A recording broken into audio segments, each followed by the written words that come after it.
So y'all, I literally just got this hair. It is from, let me see, I already took it out the pack. Please ignore this hair because it's time for this stuff to come out. Wig need to be washed. If you haven't already checked out this video on this hair, make sure you go check it out on this hair. This hair is from Winnie You Hair, I think. Winnie You Hair. I think that's how you pronounce it, or whatever. Yeah, but they just sent this little brochure in the mail. It looks like eyelashes, which I never use because I don't like those. Might have to be like 3D. But anyway, 4 bundles and a closure. Well, a whole frontal because I want to do a frontal this time instead of a closure. Frontal look like this, of course, like a normal frontal. Look like it's already pre-plucked, but of course I will have to pluck it some more because the hairline is entirely too straight for me. Can y'all see that? This is the frontal. This is a 10-inch frontal, I think. Yeah, 10-inch frontal. And I got this right here, 100% virgin human hair. The bundles are super thick. Look how thick that bundle is. Like, you cannot find thick bundles like this anymore. This is a 12-inch. It's very soft. It does not have a smell to it. It doesn't have like a, I should say, a strange smell to it. It don't have a strange smell. But yeah, this is a 10, 12, and a 14-inch hair. I've never tried this before. I hope it really worked. It's called a powder lightener, and just got this from the hair store. It's by Kids Colors and Care. Kids Colors and Care, like this. It's called Lift Up 20 volume developer because I just got the cheapest developer it is because all of it work the same. And I'm going to use this cap. This is the do-it-yourself dome style mesh wig cap, and I always use the one that you can actually see through just because the simple fact that you get a lot of breathing room in this. Is the first time I'm doing a frontal, but any other time I usually do like a closure for my wigs. So yeah, got my little mannequin here. It was like a styling mannequin. I just shaved all the hair off because I was like, I'm not gonna use this thing, so let me just use it this way. Anyway, make sure that these 2 lines right here are kind of like even with the eyes. That's what I try to do. Let me get this straight before I start. This mannequin head is a little bit smaller than like your typical styrofoam head or whatever you use. So I bleached my notch just a little bit in certain places, and if this hair is going to stay, just make sure you find the middle, which the middle of this closure probably will be like somewhere in here. Frontal, I mean. You want to just make sure that it comes a little bit before the wig cap. T-pans, you can purchase these at Walmart. These are actually the bigger ones, so they are a little bit better than like your normal pen.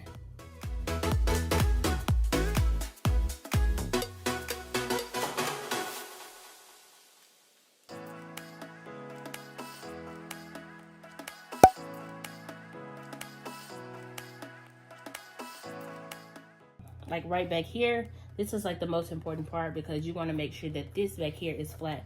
The front of it don't really matter because you're going to have to cut excess off of it. So just make sure that this back here is flat and in line, and secure it with a pin wherever it stops.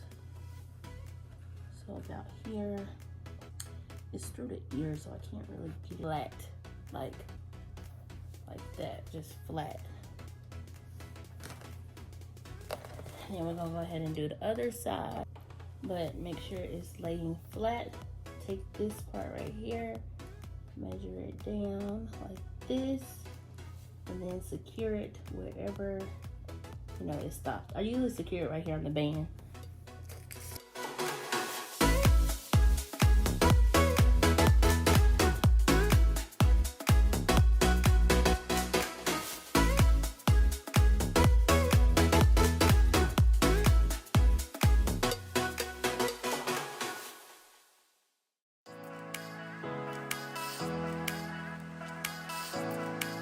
whenever you are sewing, like, and you're getting close to the end, which is right down here, do not sew through the band of your wig, because band of your wig, you won't have like enough stretch whenever it is time to put the wig on. So don't sew through here.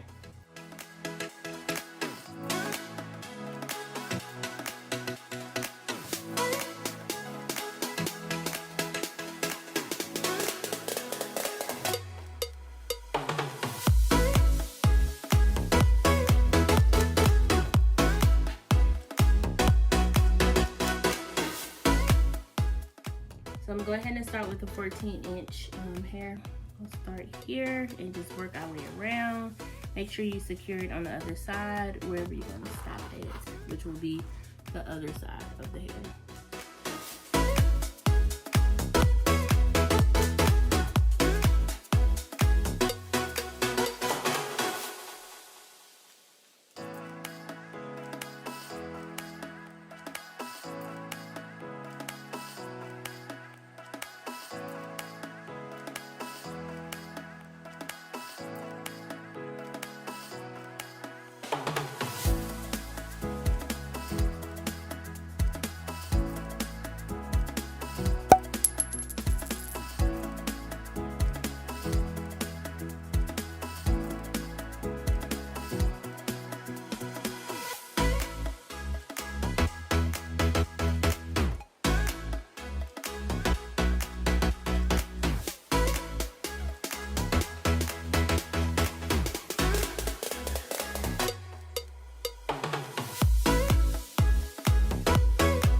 Alright, as you can see how far I got, excuse me, that is all of the 12-inch that, you know, I put in. That's all the 14 and all the 12.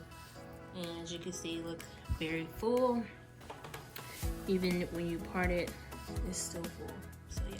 So this is the last bundle that I have, which is the 10-inch here, and I'm going to go ahead and do the exact same thing that I did with the rest of the bundles, which is sew back and forth, back and forth, back and forth.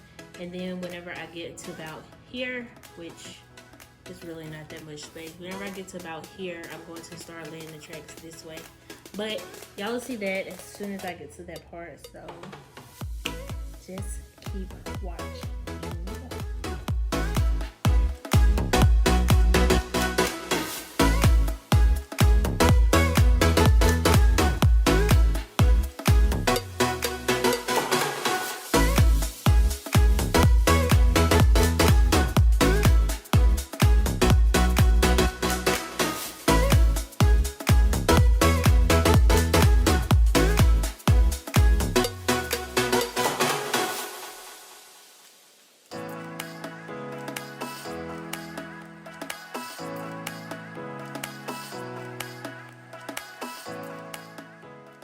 Alright, y'all, last row, I'm going to just basically sew on the baseline of this, of my closure, frontal, whatever you want to call it. I'm just going to sew on the baseline of that.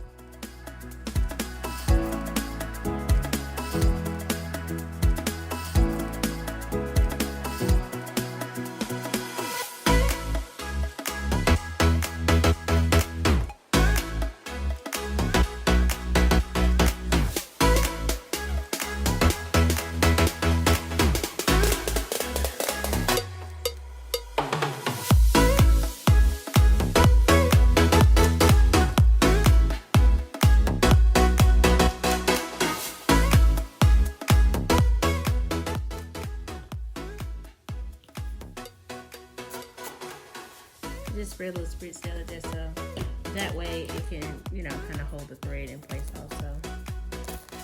So now we got to get the working on the